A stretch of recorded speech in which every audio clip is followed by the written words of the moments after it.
The following video may contain harsh language and spoilers for the movie in question. I mean, probably, I don't know. Really just depends on what you consider to be what.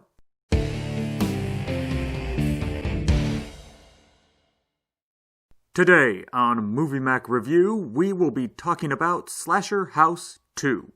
Here's what happened. Fire-haired killer of killers Red is back to do violence. She tracks killers around the city with the help of tech guru Luce.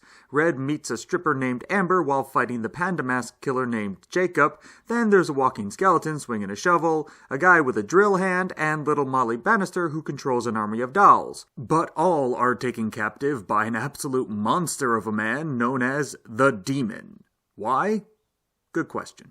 First thing to know about this film is that it is a prequel. Why drop that bombshell first? If you saw the first movie, then you would be confused as to how certain characters show up who really shouldn't be able to do that. Because prequel, that's how. Also, the story is told non-linear, and it does take a second for that fact to catch on. It's a thing with non-linear stories. When it starts, you feel like you missed something, and then it comes together, and you're like, oh, okay. The costume department did what can only be described as some of the most amazing work in the history of cinema. These low-budget features can't afford to spend 3 months or half a year designing and building costumes. They probably have about 3 weeks and then we gotta go. So for them to have such an intricate and fantastical work here is just inspiring and worthy of all the praise I can convey in spoken word.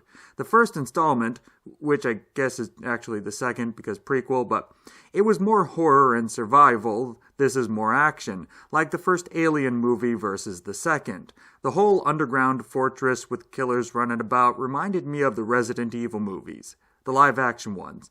I like that touch, and this franchise is quickly becoming one of my favorite things. Another fantastic entry into the franchise you should buy.